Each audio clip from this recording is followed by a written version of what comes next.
So last week, the topic was men are from Mars, women are from Venus. And we talked about the differences between men and women.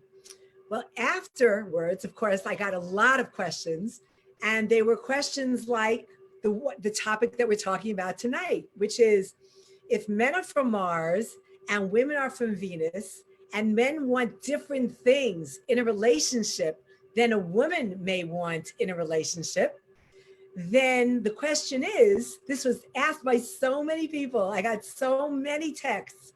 The question was, how much of myself do I want to give up to satisfy the other person?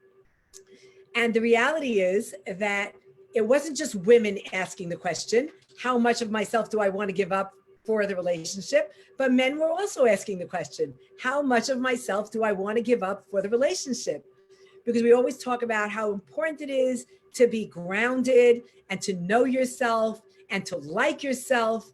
Well, if you love yourself and you're grounded and you like yourself so much, do you really want to give yourself up for somebody else? But then on the other hand, you meet somebody and you love them and you fall in love with them. So who of us does not want to give up for the other person? You meet them and you want to give up everything for them. Suddenly it's like, okay, so I've gone to medical school and I'm a doctor. I've done my PhD and I'm a social worker. I've gotten my law degree. I'm a nurse practitioner. All of you on this website are all accomplished people and have worked so hard to get to where you want to get to.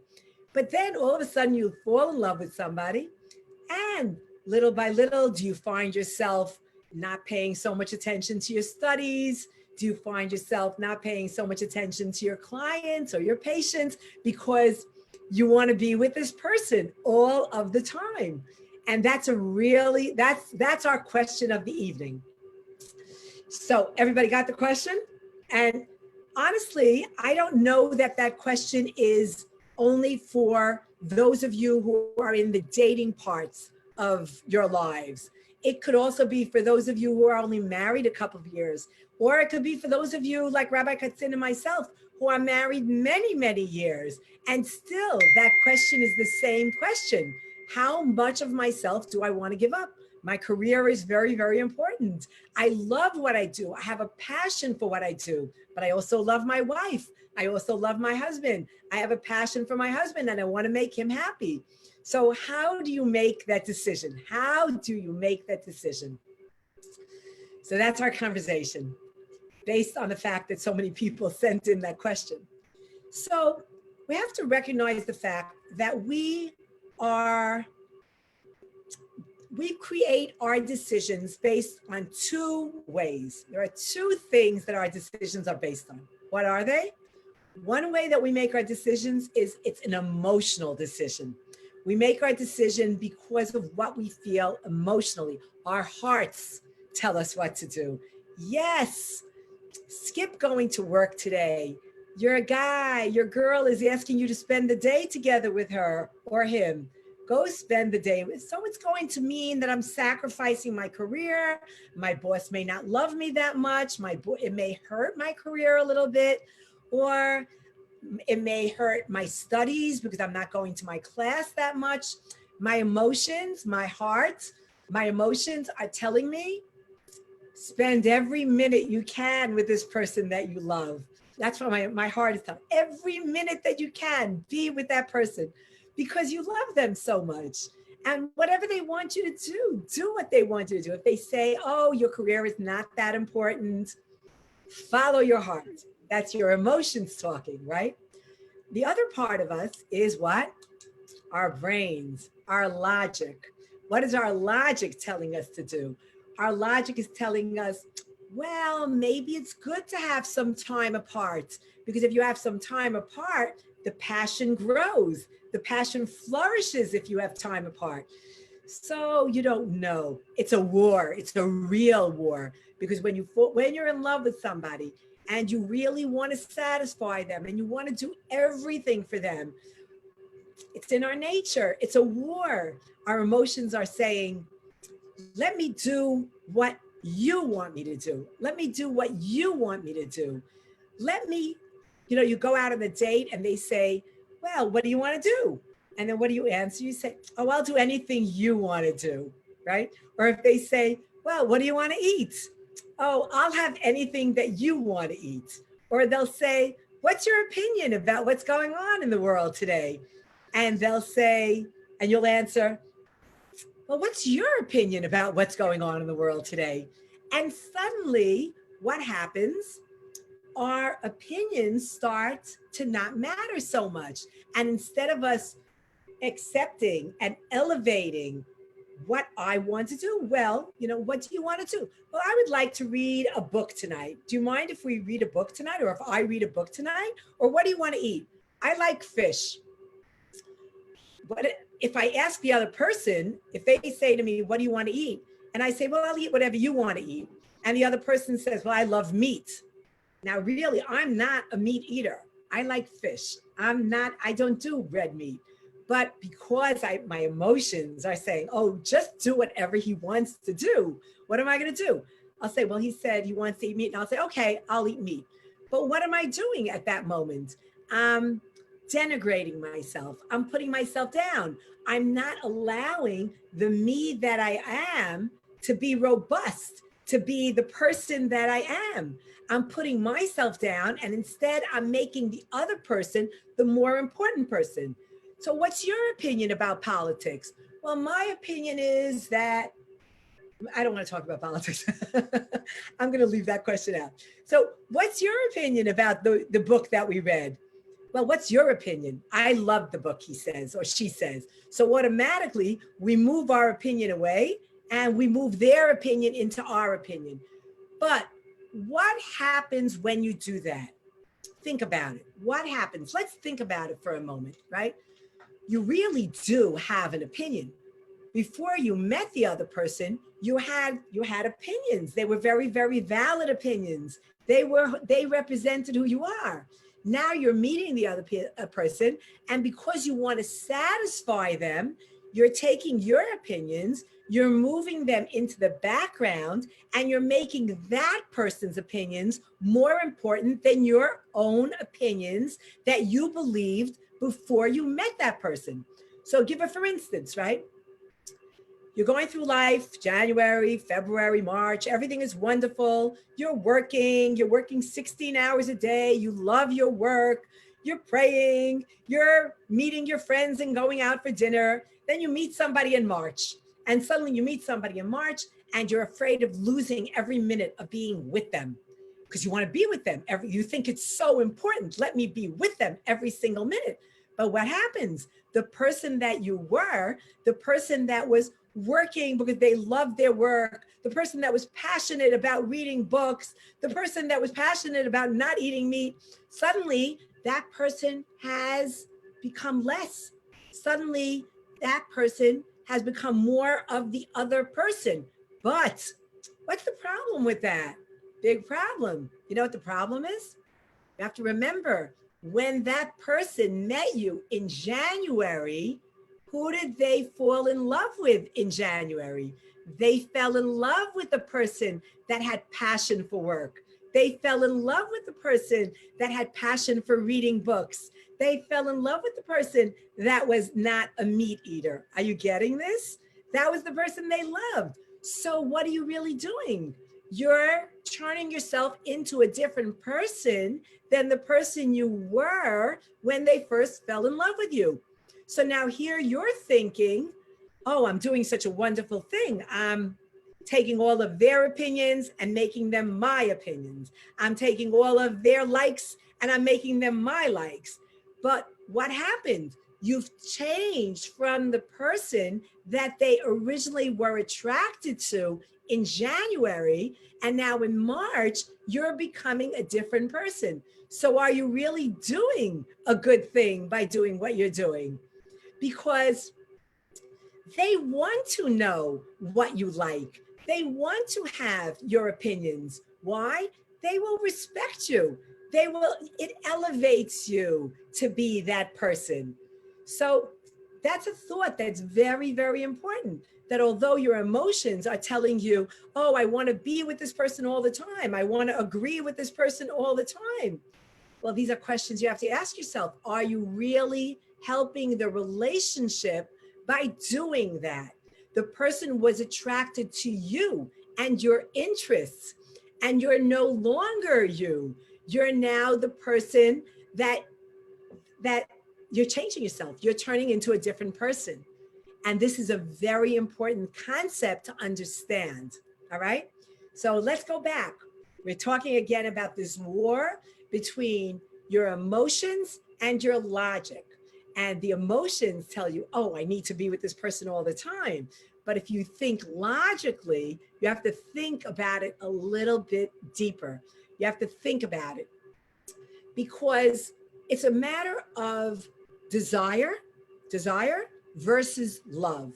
Desire is it's superficial. It's wonderful, it's great, it's the beginning of the relationship. Desire draws you into the relationship. But what do you really want in a relationship? You're looking for a long-term relationship. And in a long-term relationship, what do you need?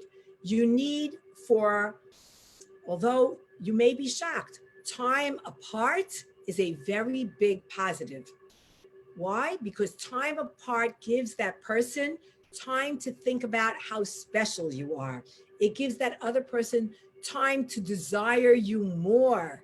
It's very interesting. I don't know. I hope that it's okay that we're talking about this, Rabbi Katzin, but in our Jewish religion, right, when you get married, right, correct me if I'm saying it incorrectly, Rabbi, when you get married, you have weeks that you are together with your husband intimately, and you have weeks that you're not together with your husband intimately. And that the Torah actually talks about it. And surveys clearly show that this is a wonderful way to have a setup for a relationship. Why? Because the couple has time to miss each other. And when they get back, you could be married for 30, 40 years, and you're always going to be separated for 2 weeks. And during those 2 weeks, you're not together. But during those 2 weeks, you wish you were together. So it's not a boring time. It's a time for you to look forward to a time of being together. So I think it's very important when we ask this question of how much am I willing to sacrifice of myself?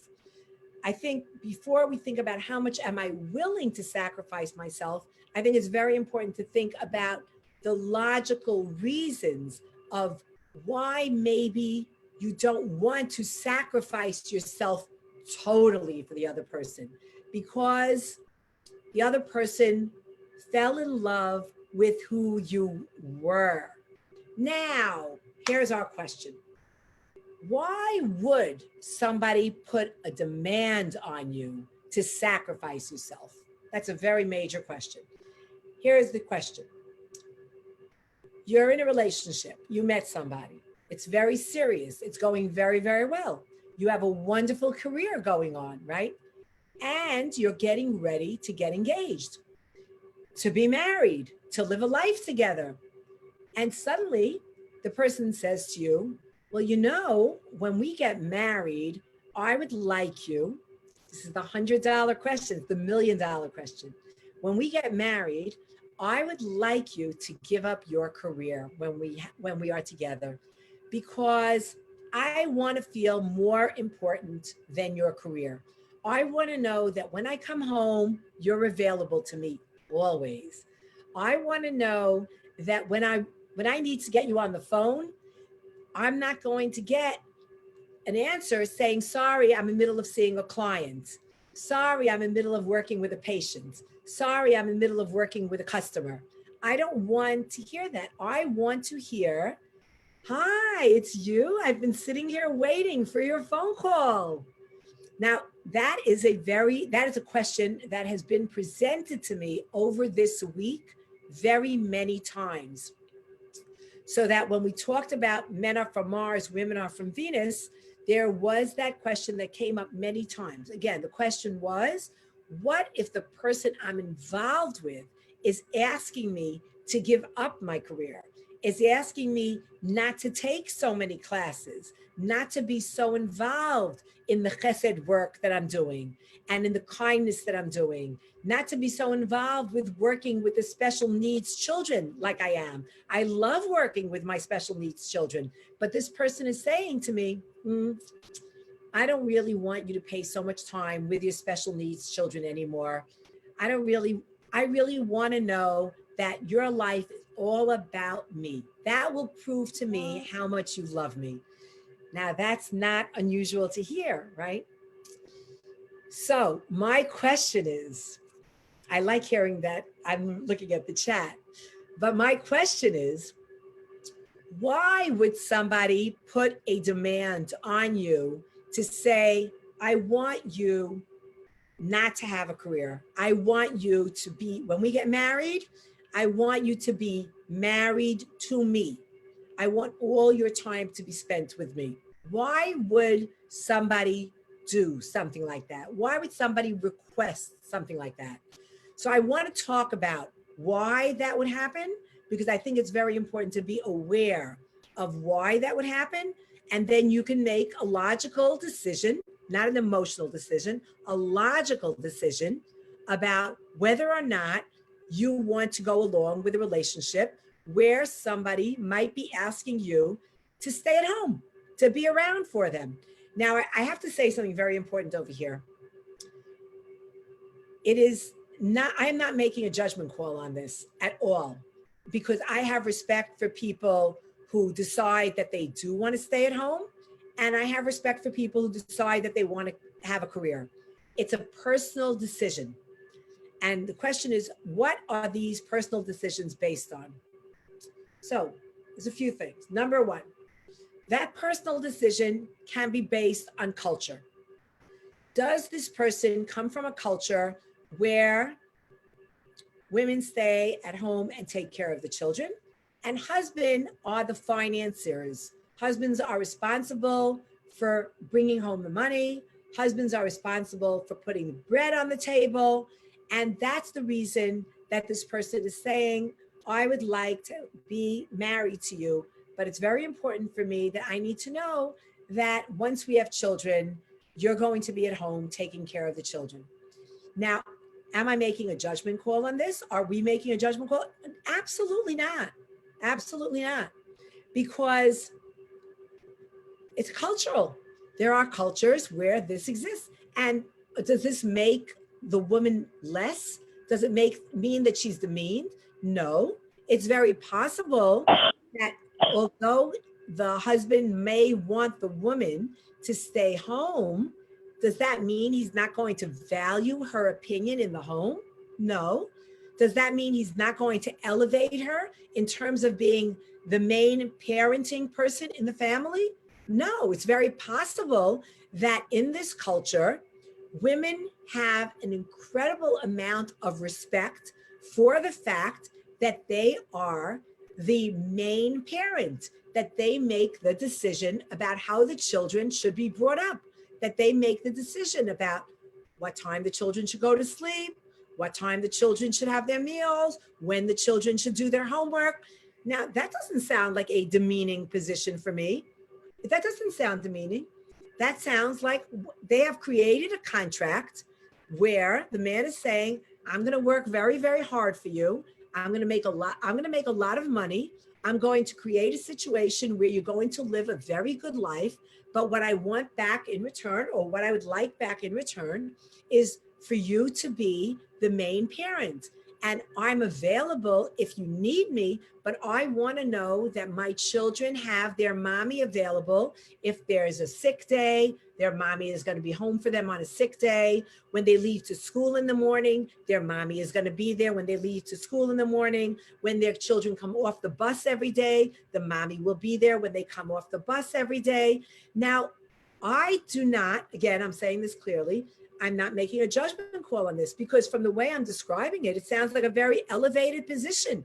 Here is a man who's saying, I am giving you a huge responsibility. I am trusting you so much with what means the most to me in my life. I am getting married because I want to start a family. I want to have children. and I am trusting you with bringing up my children. Now, that does not sound demeaning to me at all, but is it possible that there's a man who might say, you know what, you have a career, you're a doctor, you have a business that you're running, you're an accountant, you have a wonderful career going on. Is there a man that might say, you know what, when we have children, you'll continue working and I'll continue working, but let's create some sort of a contract. Who is going to be there on the day that little Johnny comes home because he's sick and he has the flu or something? Who's going to be there with little Johnny? Is it going to be you that leaves your job, or is it going to be me that leaves my job? Who's going to be there in the morning when our children leave to school in the morning? Is it going to be you and you'll sacrifice some hours from your job? Or do you want it to be me and you want me to sacrifice some hours from our job?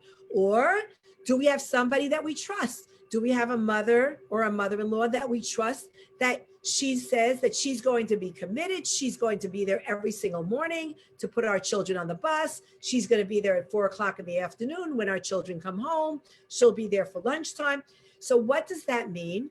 That means that, yes, they may have come from a culture where the women stayed home and the men went to work, but this particular couple has decided that in the year 2020, they both have incredible careers. They don't want to give up their careers. And they have both decided that they will do what? They will create a contract.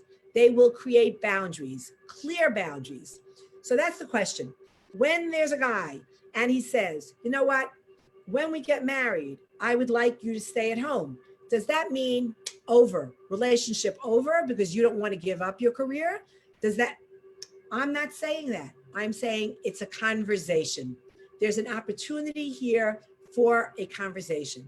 And the conversation is huge.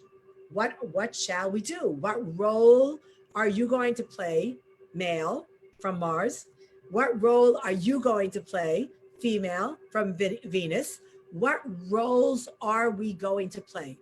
And in that situation, I would say it is super important to have a very serious, not one conversation, but a series of conversations, so that both people are going into the marriage understanding what the expectations are of each one of them in the marriage.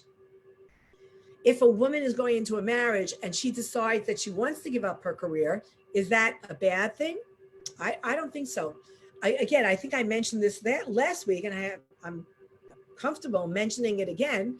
In my marriage with Shlomo, whose yahrzeit is coming up very, very, very soon, 7 years, and we're going to be doing a lot of mitzvos in honor of the opportunities that we want to give him all the credit that we have been doing all of these amazing, wonderful mitzvos. So we're looking forward to that. So in our lives, in our marriage, I continued working, but that worked for us. And I wasn't working full time. I was always a teacher. Before I became a professor, I was a math teacher, and it worked for both of us. I remember that on Sundays, I had to work on Sundays, but Shlomo didn't work on Sundays. So Shlomo stayed home with the kids on Sundays, and he loved it. But this was a conversation that we had.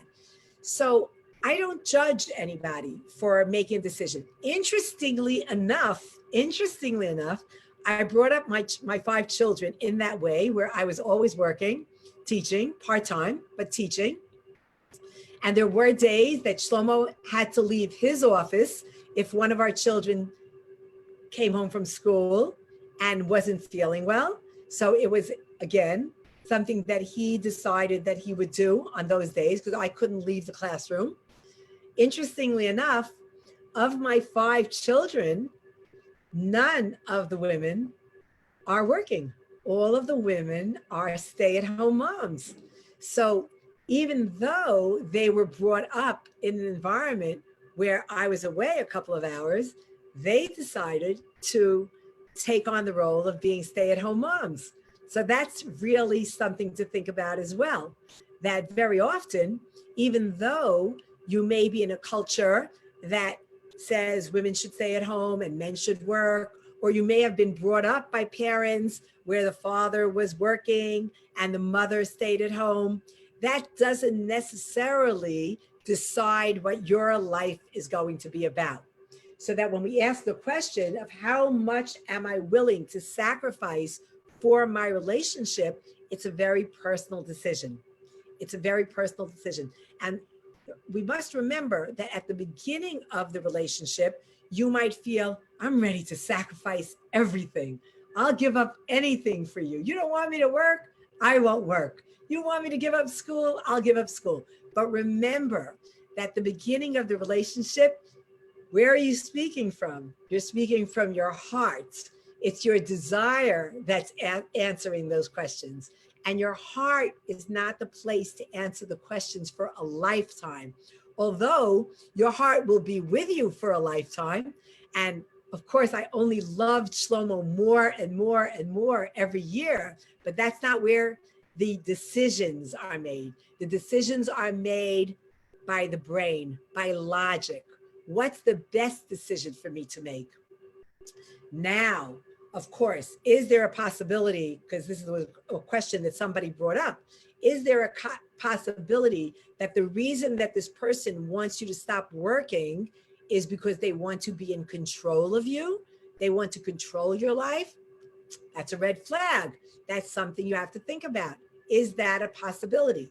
And that's a conversation. You have to look for the other red flags. Is it possible that this person doesn't want you to work because they're trying to isolate you?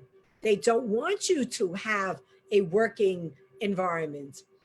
They want them to be very, very in control. Something you need to really think about. Another question is, what does work or career do for you? Is it a place that builds up your self-confidence? Do you need it because that's what you need for you to feel that you are doing well? You need to hear positive things from your boss or from your colleagues or from your teammates. You need to hear from them, wow, you're doing a great job. You are so good at what you do.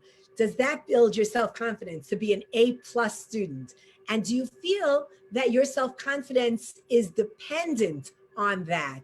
And that until you're ready, you're really not ready to give up your job or your studies? Because in your life, that's an important part for you. Is that possible? Yeah, so you have to take that into account also. Here's another question. Does he want you to give up your career or your studies? Or does she want you to give up your career or your studies out of another possibility?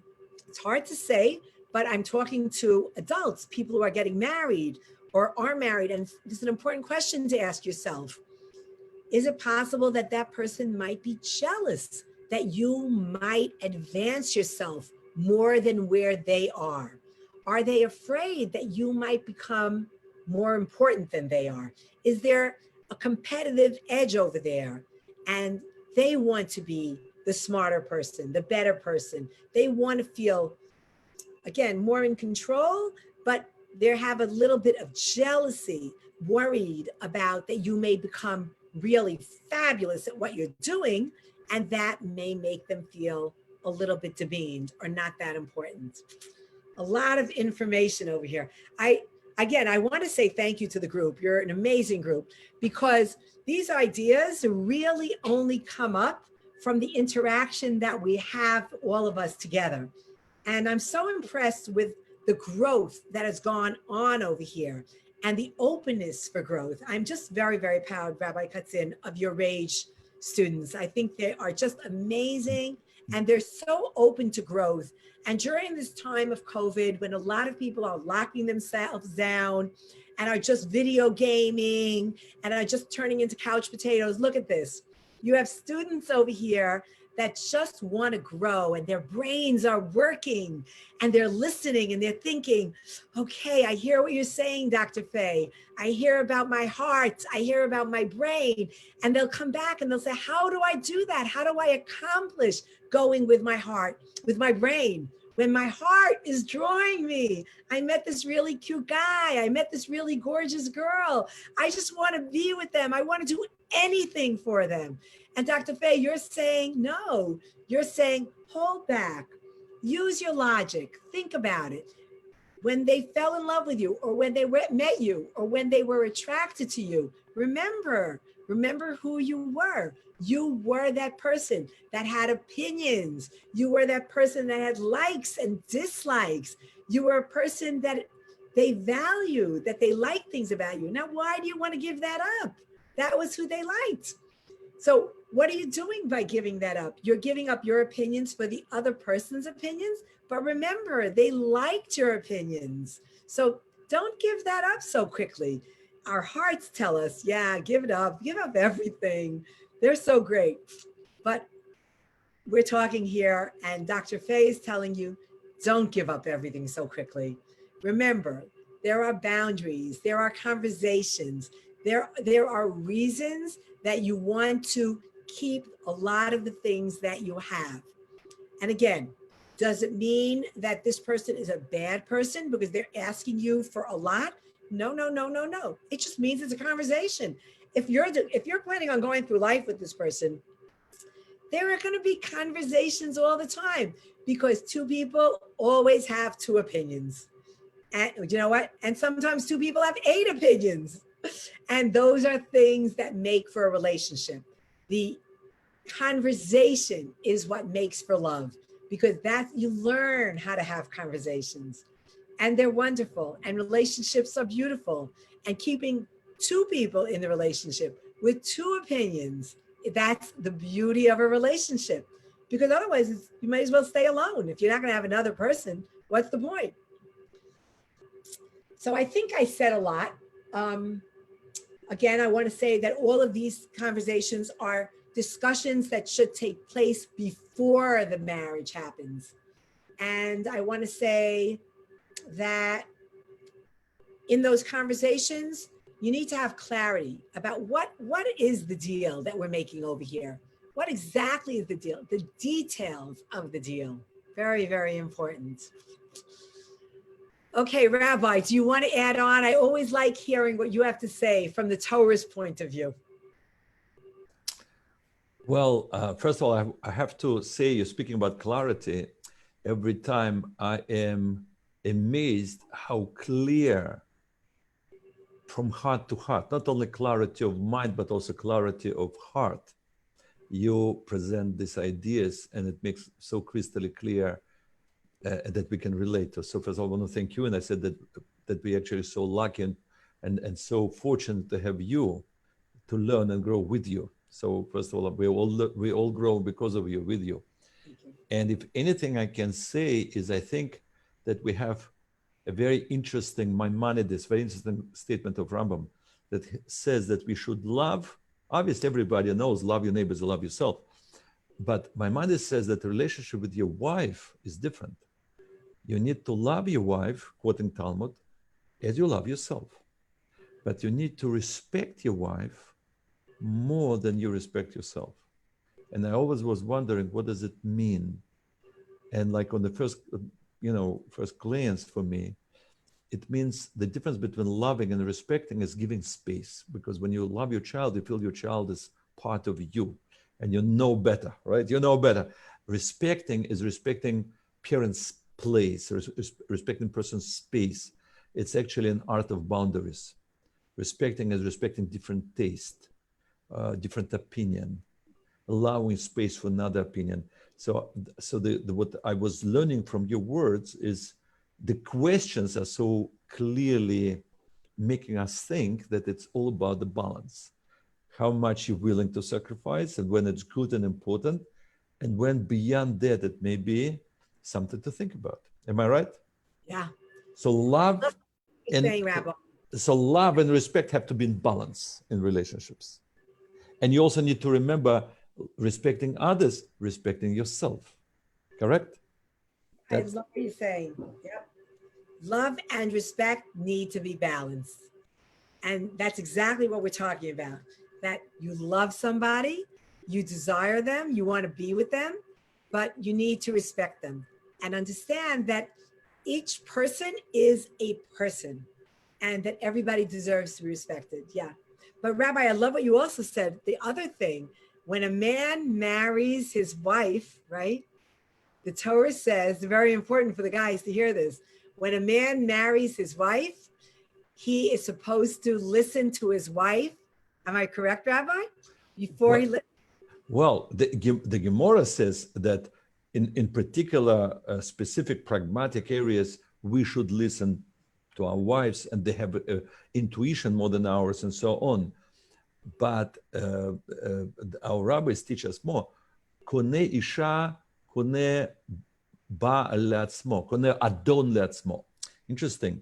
When you, so to speak, acquire a wife, and not when you have a wife, it's like you have a boss. You have responsibilities towards your boss. And you need to give your boss space, meaning I recognize that, you know, she's different. Yep. She came from different background and different education, and you need to all adjust to each other. Yeah. It's always two-way street. Yeah. Also, it's very interesting. In last week's portion of the Torah, right, when it talks about swearing, right? So if a woman swears, what happens if a woman swears and then she changes her mind about the swearing? When she is living in her parents' home, her father can say, it's okay, don't worry about it, honey. I'm going to eliminate your swearing. It doesn't mean anything. You're fine. Let's say she says, I swear I'm going to lose 50 pounds this year. And she realizes she can't do it, but she swore. The father can say, don't worry about it. Your swearing is gone. But guess what? When she gets married, am I correct, Rabbi? When she gets married, who is it that's allowed to eliminate her swearing? It's her husband. Her husband steps into the role of what her parents were. And I think that's a very important thing to recognize, that the way the Torah sets it up is that it works both ways. The Torah recognizes that a man marries a woman. His wife is more important than his parents.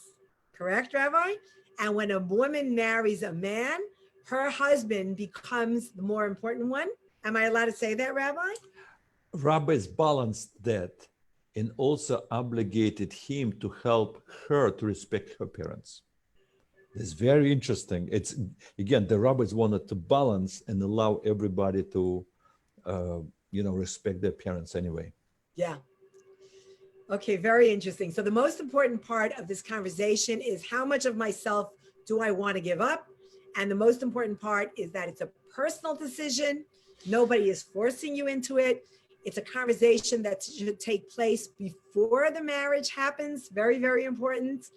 And recognizing the fact that when the person met you, you were a whole person and that you had opinions. So that when you're asked, what's your opinion? They want to know what your opinion is. They don't want you to say, oh, whatever your opinion is my opinion. They want to hear what your opinion is. So I don't know if we have questions. Are we opening? Dr. Faye, one question I do want to ask you, sacrifice. When I heard the word sacrifice, it may be my limited, I'm an immigrant, limited sacrifice for me may smell a little bit of victimhood. And therefore you said, it cannot be done to you. It's only your own will, but maybe then it's not even sacrificing, maybe giving yourself rather than sacrifice, because sacrifice has something that may build resentment in the long run. Yeah. Yeah, very, very good point. As that question is phrased, how much do I need to sacrifice, right? There in that question is, be careful. If you feel, very important, thank you, Rabbi. If you feel like you're being sacrificed, red flag, red flag. That's a very good point. The mother's not feeling sacrificing herself for children. She is doing it with joy, naturally. Excellent. happily. Excellent. I love that. So if the question is, how much of myself do I want to give up? That's okay. How much To do I want to give. give in? I'm not sure to give up or to give in. Maybe to give, no? To give. To give. Yep. How much of myself do I want to give? I love that. Because that sounds very positive. How much Correct. of myself do I want to give?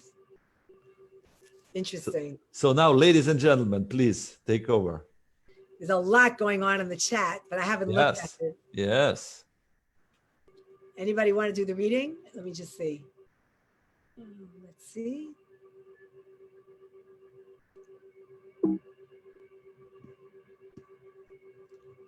Irina, are you there? Do you want to look at it? Is there something there? I would choose because there's a lot before reading it. Yeah, Irina, you there?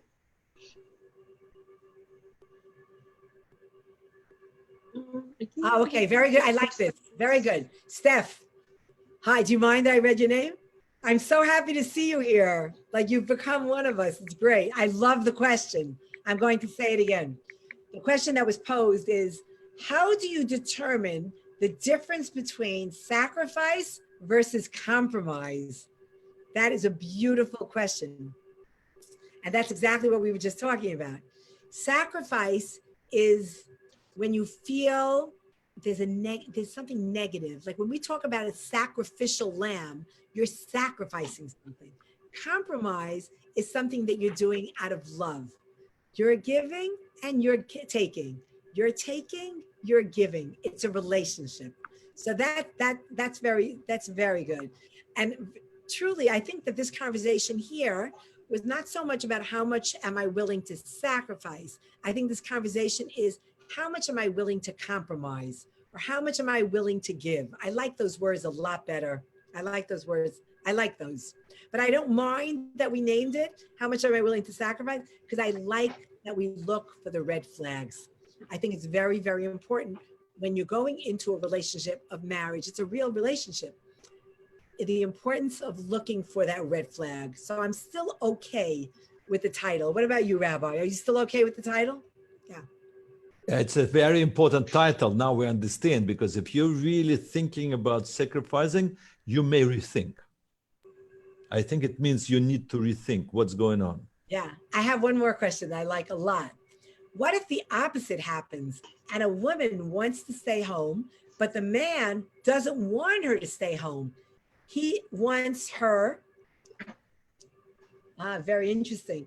He feels like if I'm going out to work, I want you to go out to work as well. Interesting question. So that's a different kind of feeling. So for that, it's a very great question. What if a man wants a woman to go out to work? Again, I would say that it's a conversation. It's a conversation about, I want, somebody's open over here. Do you want to mute? Yeah. I think it's a conversation about why is it important for him, for her to go out to work? Is it a financial decision? Is it a personal decision? Is it a control decision? It's a conversation. But again, this conversation, it needs to be a logical conversation, conversation from the brain and not from the heart. The heart is a good place to make decisions when you're first just starting a relationship. But once you're in a relationship and the heart is in, decisions have to be made on a logical, yeah. I'll look. Very interesting. Somebody wrote, happy wife, happy life. And that person feels like everything should be decided by the woman. If she's happy, he will have a good life. However, I still go by with, I think happy wife, happy life is very cute, but I still think it's very important. That's what I've heard. Opinions. That's what I've heard. No, yeah. Of course it should be mutual, 50-50. It's 2020. Thank you. Yeah, I'll say co-parent, career, everything. But it was I'll say one more thing that I heard, that it's not even 50-50. It's good when you go into a relationship and you want to give 100. 100. it's really nice for both of them to feel like they're giving. I have a great story that my husband loves to, Shlomo loved this very, very much. When Abraham, back in the day, when Abraham wanted to bury his wife, he had to buy a plot of land to bury her. And when he went over to the guy to buy the land, he said to the guy, I'm ready to give you X amount of dollars. And the guy said, no, you could take it for less. And Abraham walked away feeling like, wow, I got a great deal. And the other guy walked away feeling like he got a great deal. That's what a marriage is supposed to be. Both people are supposed to feel like they got the greatest deal. And I'm not lying when I say to you straight up that in my marriage to Shlomo, I always felt like I got the better deal. And you know, it's just a good feeling to know that you're in a relationship, feeling and looking at the person and saying, I got a really good deal. I'm so happy that you chose me. And that's the dream relationship. That's the best kind of relationship to have. Okay, so I wish that relationship on all of you. I wish a relationship of equality, of two opinions, of two people that value each other, of a relationship where there isn't any dominating, there isn't a controlling, that person is not, God forbid, isolating you, that your opinion matters, and that you're smart enough to know that your opinion matters, that you should not give up your opinion. If you like vanilla, stay with liking vanilla, even if the other person likes chocolate. Don't say, oh, I'll have chocolate because you like chocolate. No. Stay with liking vanilla. Let them stay with liking chocolate. And both of you can say, we love each other, even though we have different opinions. It's what makes for a good marriage. Good, Rabbi? Okay. Thank you so much. Thank you. Okay. We close off. Anybody have anything they want to say? Please. Hey, Yes. what do you say? What did, you put it. Okay. No question. What? Yeah. No question. About the happy wife, happy life. I heard it a lot. In the barbershop, everyone's saying it. So when you're saying compromise or understanding, Learn now before you get married. yeah, I know it. Don't worry. They're doing a brainwash in the barbershop. It's great. So when we're saying happy wife, happy life, I think at some point it's true, but some point is not, because if she's gonna be too much happy, she's gonna be too controller.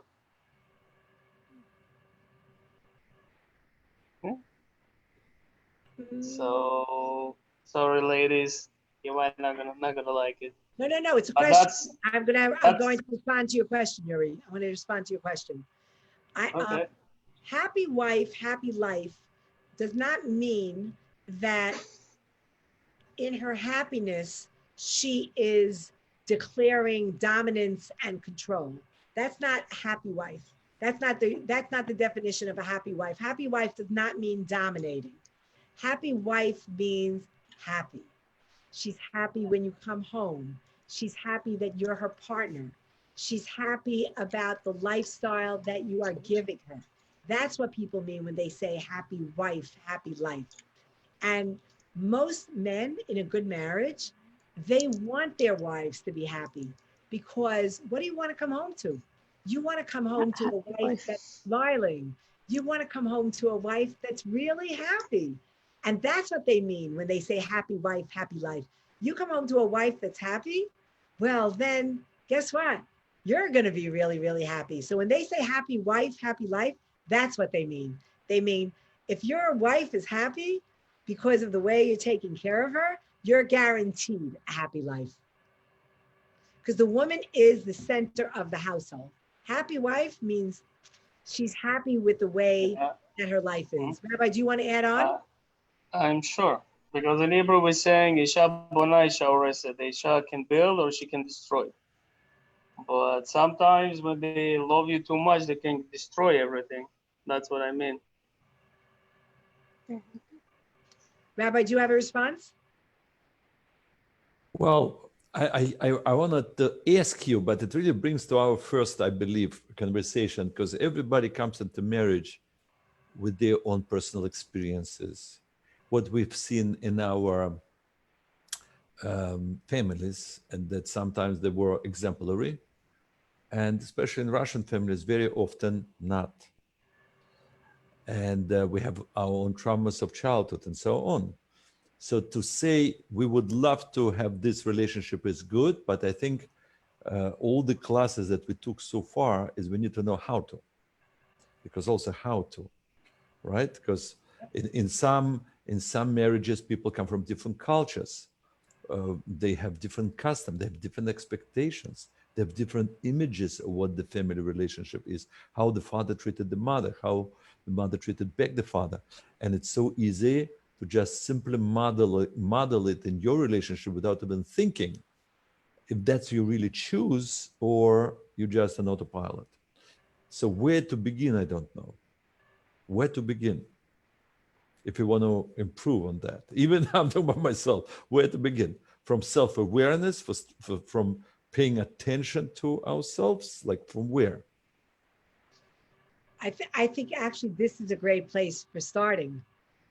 Right over here, where the conversations are open and we're not afraid to have the conversations. The biggest problem is when we don't have the conversations. The fact that Yuri was able to ask that question, that is a sign of incredible desire for growth. Let's say he had just felt it, but he wasn't going to say it. That would not be as good as saying it and having a conversation. And now Yuri, Yuri, I compliment you on that.